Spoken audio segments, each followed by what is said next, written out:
ఏం చేస్తున్నావు? డిగ్రీ అయిపోయిందా? మరి ఏదైనా జాబ్ చేస్తున్నావా లేదా? 25 సార్లు దాటిందంటే ప్రతి ఒక్కరిని గిట్లాంటి ప్రశ్నలే పరేషాన్ చేస్తాయి. జాబ్ వచ్చిందని చెప్పుడే ఆలస్యం, పెళ్ళైందా లేదా అనే క్వశ్చన్ రాకెట్ లాగా దూసుకొస్తుంది. ఇక వాళ్ళ వీళ్ళ పోరు పడలేక పెళ్లి చేసుకుందామంటే అదొక యుద్ధమే. ఇక జీవితంలో ఒక తోడు అవసరం, పెళ్లి చేసుకోవడం ముఖ్యమే. At the same time marriage లైఫ్లో ఒక పార్ట్ మాత్రమే, అదే జీవితం కానే కాదు. ఏ సమస్య వచ్చిందో ఏమో కానీ పెళ్లి మింగుట్లో తీసుకోకూడని నిర్ణయం తీసుకున్నాడు అతను.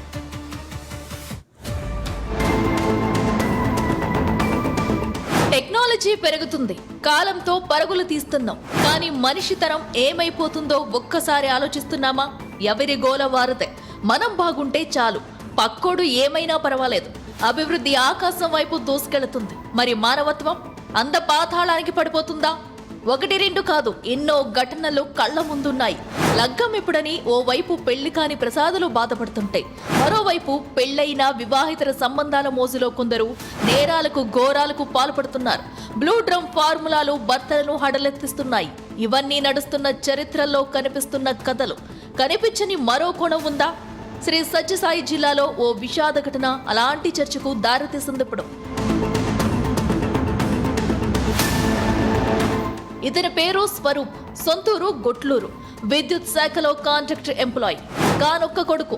ఇంటికి ఇతనే పెద్ద దిక్కు. ఆర్థిక పరిస్థితి అంతంత మాత్రమే.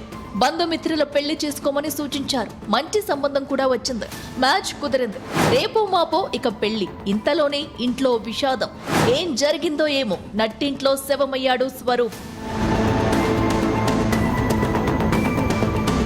సీన్ ఆఫ్ అఫెన్స్ బట్టి ఆత్మహత్య చేసుకున్నాడని ప్రాథమిక నిర్ధారణకు వచ్చారు పోలీసులు.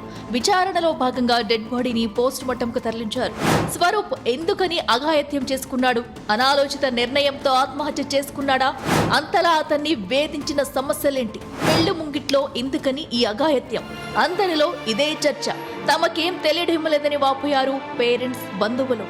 కరెంట్ ఆఫీస్లో సబ్స్టేషన్లో పనిచేస్తాండే మాకు ఆయన ఆధారు బతికింది. ఇల్లు పెట్టుకుంటే ఆయన సూసైడ్ చేసుకుని చనిపోయినాడు. అప్పులు లేవు, ఏమి లేవు. అది ఎవరికి చెప్పాలా, ఏమి అర్థం కాలేము. ఆర్థిక సమస్యలే స్వరూప్ బలవన్మరణానికి కారణమా? ఆరోగ్య సమస్యల వల్లే ఈ నిర్ణయమా? పెళ్లికి సంబంధించి ఏవైనా విభేదాలున్నాయా? కారణాలు ఏవైనా ఉండొచ్చు. ప్రాణాన్ని పణంగా పెట్టడం ఏమాత్రం పరిష్కారం కాదు.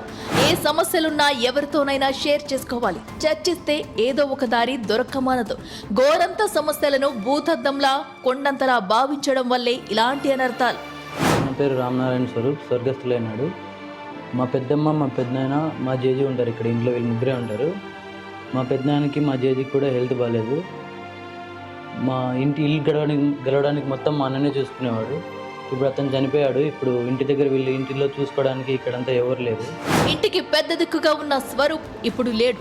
ప్రభుత్వం స్పందించి స్వరూప్ కుటుంబాన్ని ఆదుకోవాలని విజ్ఞప్తి చేశారు గ్రామస్తులు.